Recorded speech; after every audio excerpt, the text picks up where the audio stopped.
He does. He's here every week. I'm gonna move this. That's not good. That's gonna get knocked over. Isn't this a great picture? You got the wildie, you got the cow, you got the clock tower, you got those historic lights downtown, and then the businesses that have been there for so long. I love that picture. Just a tremendous shot there by Scott Evers. Most of these are his pictures. Well, here we go again, year 15. Look at that cutie pie. Scott loves the kids races and has the equipment to be able to zoom in quite a ways and take these pictures. So I thought I'd start off kind of just a little bit different, just some of my thoughts about this year's event. It was different in many ways it wasn't. And for sure, so I was thinking the other day how this has really become much more than a fundraiser, right? I mean, it really is. It's a community service project. And I think we overlook that. I think it's become expected from spectators and attendees and racers, families, that we're just gonna do this. And then they're gonna show up and everything is gonna run great, and it does. It absolutely does, but you know, so just kind of keep that in mind when we talk about service projects, when we say, you know, bed build and so forth. I think we need to put Criterium in as a service project. Matt Tall with the city, the streets superintendent, said this was the easiest setup and tear down that he's ever been involved with, and so that's terrific. That's always great to hear that from a city official. Matt Tall, by the way, always does a great job for us at this. So pretty bold statement here. So I'll say some things today that, you know, might be a little bit different. Night racing was my idea. It was my idea to bring it back when we were going to be at the city park, which was really an easier course to set up. And probably monitor, because we're inside the course and we can move around a lot easier course to tear down. And of course, as we all know, in June, we switched back to our course, our original course, and night racing had to continue. That's not an easy task. Dave Benton was unloading light towers Friday morning in the heat, helping to unload 8 light towers off a semi to get those things in, set up, placed, and tear down. Mike Seminison just did an amazing job with that. So I'm going to make this very clear, right? Just be bold about this. If we can't find support, a lot of support for teardown, night racing is absolutely done. It's just out.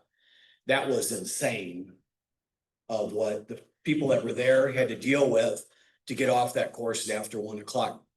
So we'll work through this, but it's a decision that needs to be made in the spring.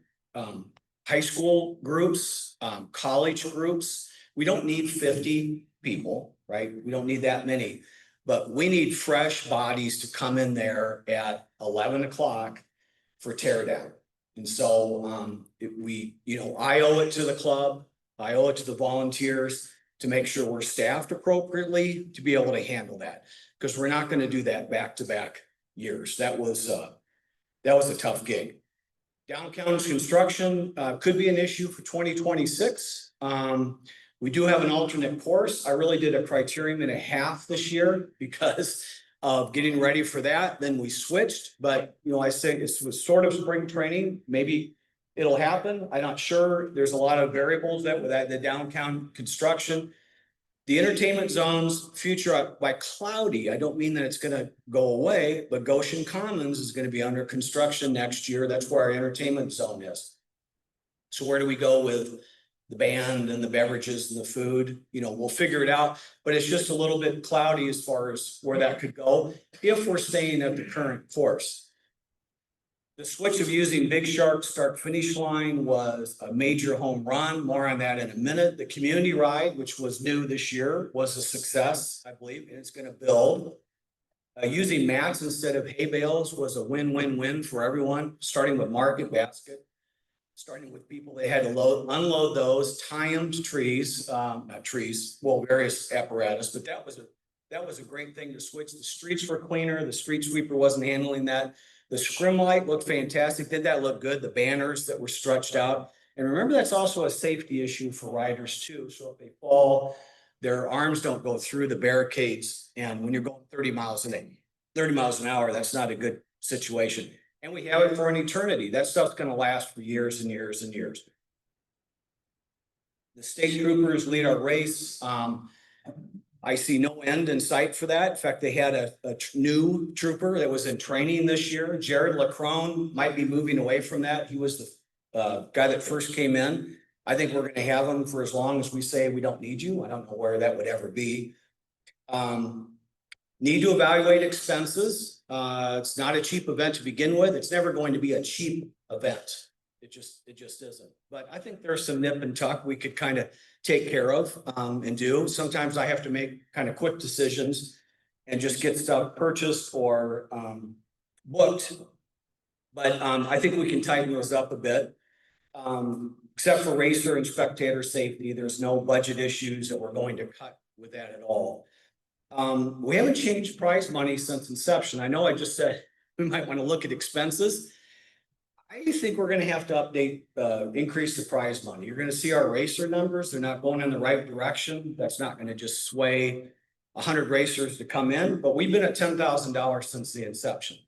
Okay. It's still a good purse, but we have to evaluate that, especially at the pro level, for payouts. So boosting numbers. Some of you have heard me talk about this more one-on-one. How do we get the numbers up? Racers like to come in for at least 2 races, you know, a Saturday, Sunday. The big boy and girl races have 3, 4, 5, Chicago Crits 10 days. But there's the potential to get SIUE involved in this and have a road race. It's a completely different thing than a Criterium. It far fewer volunteers. It's not even close to this. And it's a mile or 2 road race around the course. We have that all set up. But that would encourage people to come in for our event on Saturday and then switch to the road race on Sunday. We might be asked to become part of this American Criterium Cup. It's ACC. It's a few years old. It would be an honor to be invited into it. This is Boise, Salt Lake City, Indianapolis, Chicago, St. Louis. I'm missing somewhere else. But if we would become part of that series, then the prestige level of our race jumps. Also, the financial commitment is going to jump a bit as well. But it takes us from AAA to Major League if we're asked to participate in that. If we do that, and if we combine it with a Sunday race, okay, the road race, we'll need host housing because racers will come in from all over the nation. And anyway, so that's just some things in the makings that would probably have to take place to that. But our racer numbers, which I'll show you in a minute, they would jump substantially. We had some adjustments this year, which were a positive. It was new. This is a crude picture from my cell phone. I couldn't screenshot the new website. Amber Kraus helped develop a new website with her web developer. It looks fantastic. It's a lot easier to add things and change things and add videos. We needed to do it. The other one was in technology wise, it was just off. But that was $1,200 in expenses that we paid to Amber's marketing person, not her. But anyway, but that's done. And that's done for years and years and years. We don't have to deal with that anymore. But the website got freshened. We have 3,300 Facebook followers. There were 55 posts from January to the event itself.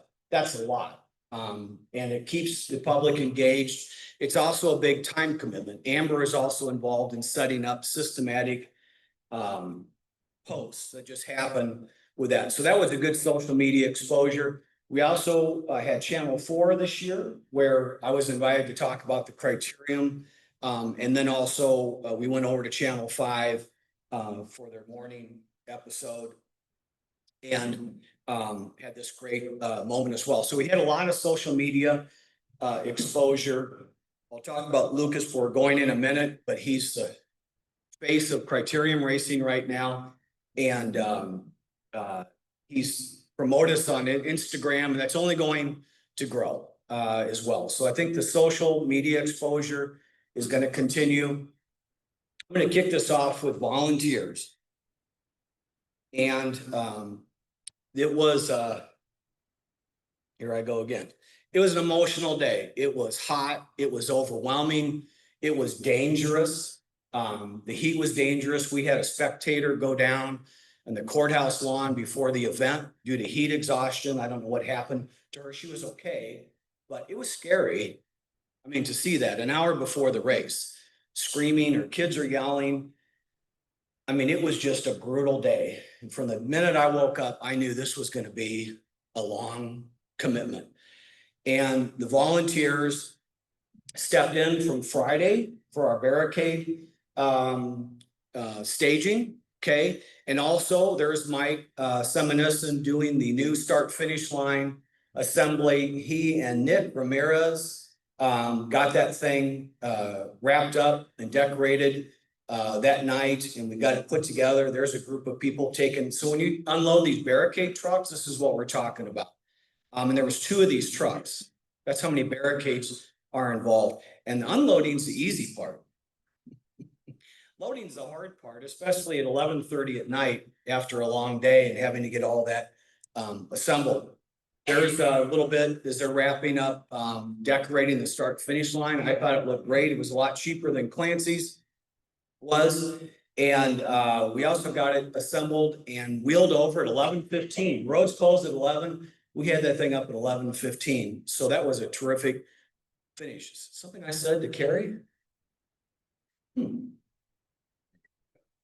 Take care of that next week. So I just hope everything's okay with that. So that was certainly a positive. So let me see here. Hold on a second here. So volunteers, John McDowell sent sort of a recap to me with his thoughts as far as volunteers that really maybe put in a second or third or fourth shift. I wanted to point out a few. First of all, Dave and Ann, this entertainment zone, and also Gina, but Dave and Ann, you don't realize, I know it's their business and they do a lot of these, to prepare that beverage trailer, the supply, fill a backup trailer, be there for the generator to come in and the power and set everything up and pay people to come in. He's got a crew that comes in to do those things and they're there all day and they're there all night, okay, to the end, and then they have to haul that stuff away. Could I get a round of applause for Dave and Ann?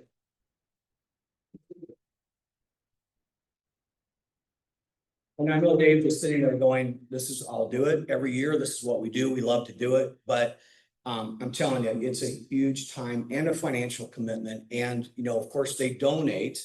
You don't get it for free, but they donate the consumption of the product at cost. So we're not paying for that. We pay for product. Anyway, so that's absolutely terrific.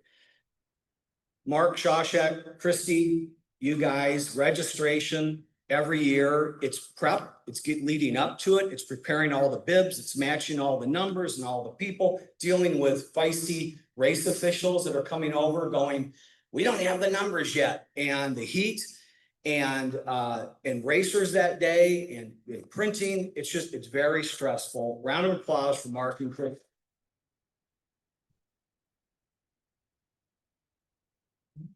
Okay. So some other sometimes I always talk about hating to mention names because then you forget someone who really made a commitment. But John wanted special mention to the Anderson family. You guys really brought it. Abel, Aiden, Colin, Owen, Jackie, right? Both set up and tear down. That was fantastic. That's a huge commitment. I think they were in that previous picture. I was there. A couple of your family members. Is Mary Sullivan here? That darling was stacking barricades at 1 o'clock in the morning back on trucks. And she was there earlier in the day too. Where's Mike Bowling? No, you are. And Emily, he goes, I don't think Emily was planning on moving barricades at teardown based on her outfit and Birkenstocks. But she was there. You were there. Okay. You were there Friday night as well. Gina, Carolyn Green, Monica Snook for taking another shift after they had already signed up for some. Greg Williams, 14-year-old and 15-year-old sons were there for setup. Nate Tingley's 14-year-old son, Ben, was both for setup and tear down. That was terrific. Youth is terrific. I mean, it really is. John's daughter, Audrey, was there the entire time. EHS baseball team, thank goodness for them. They were there for setup. They put up banners. They put up scrim light. And Tim Funkhauser brought in a dozen or 15. That was a tremendous part of setup. EHS volleyball, I'll have a picture of them in a minute for their help with the kids' races. Wasn't it great to see them running down the street, leading all the kids in? And EHS wrestling, Pat McNamara, they had 4 or 5 kids. They were a little bit light compared to previous years. That's a big thing helping for tear down as well. So I'm going to move past that because I'll start missing names. Nick, you were there. Nick was there for Friday night. He was there for setup and he raced. More on that in a minute. It's like, do you ever sleep? 3 kids now, all girls.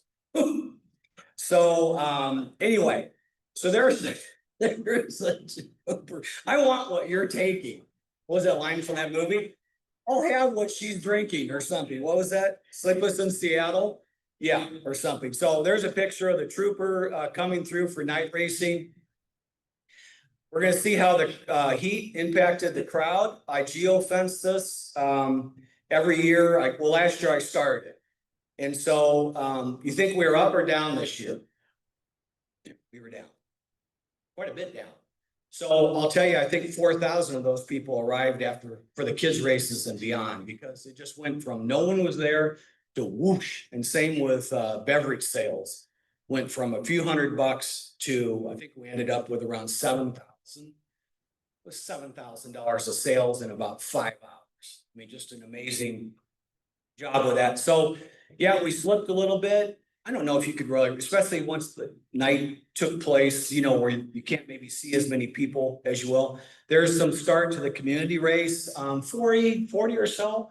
It'll build next year. The heat kept some people away that signed up for the community ride, I should say, not race. I thought it went quite well. SJ did a nice job of announcing that.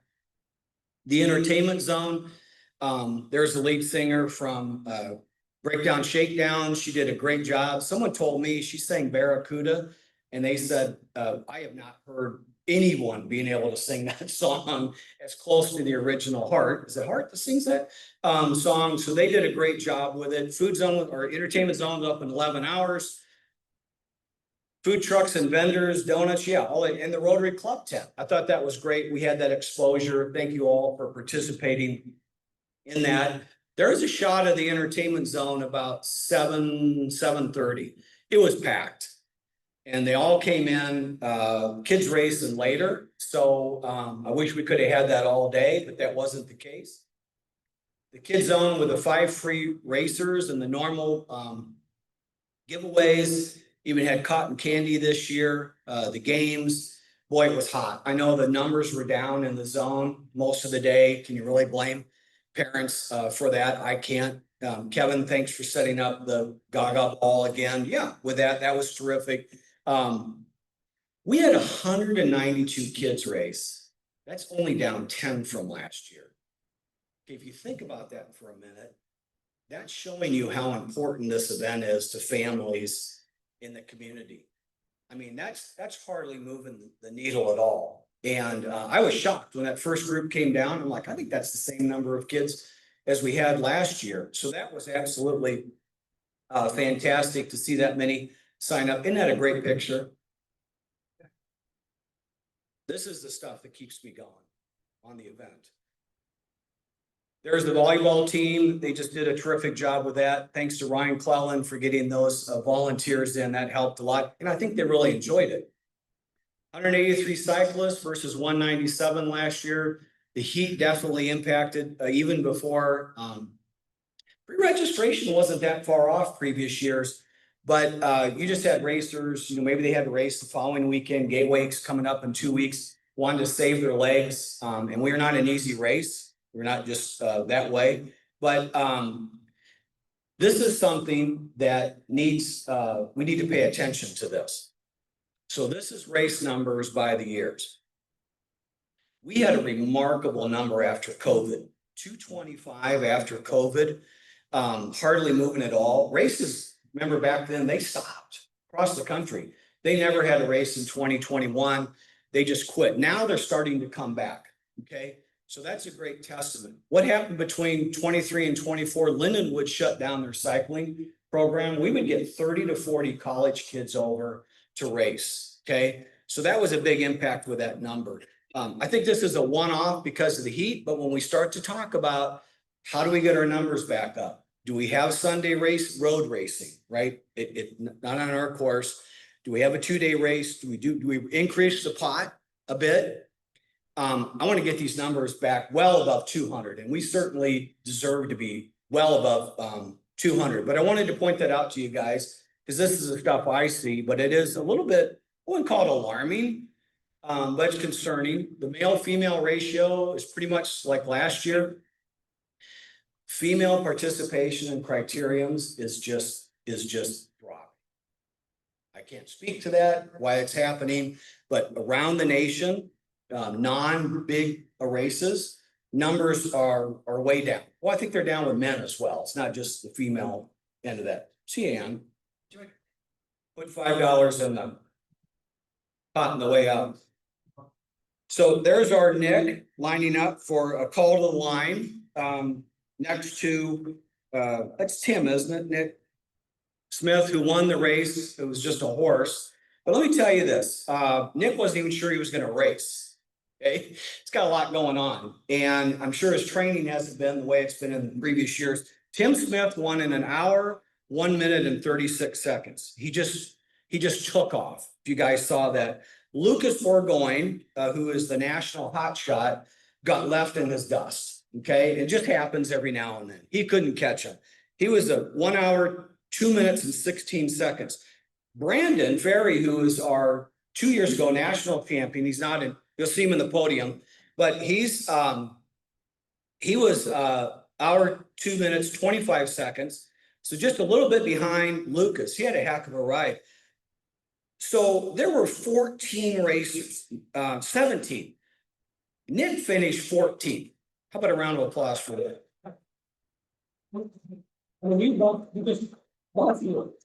I know you might think, oh, 14. There were 17 people within 4 seconds after Brandon.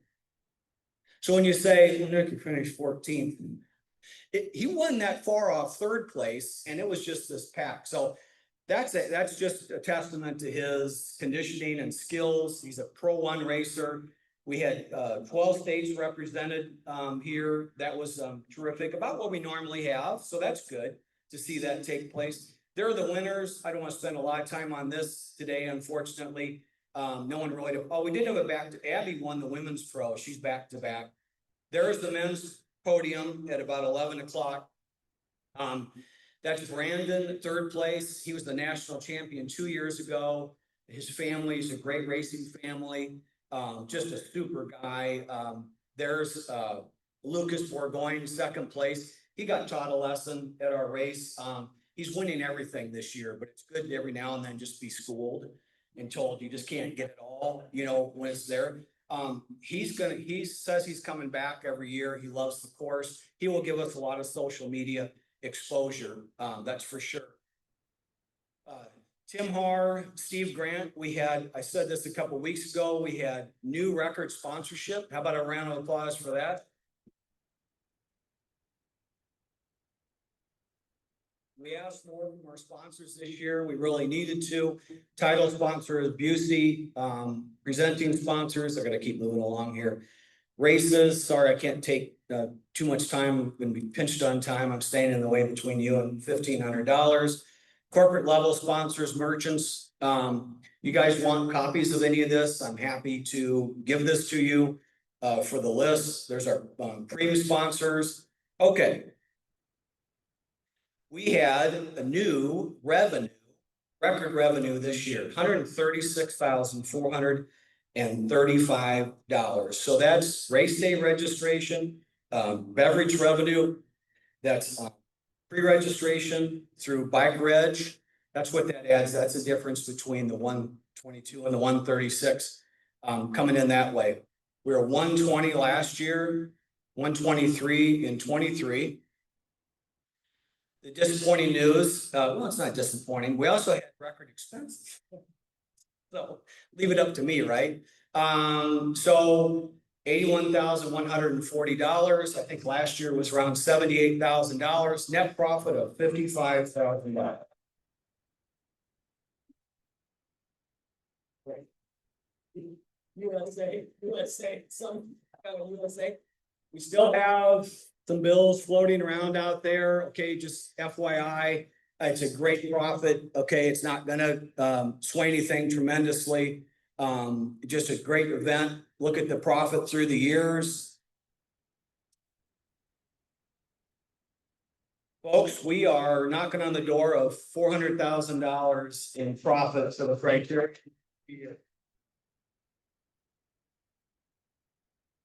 Okay, look at that, 1 minute to one. Thank you all. Thank you, volunteers. And now we're going to move on with the 50-50. There are 6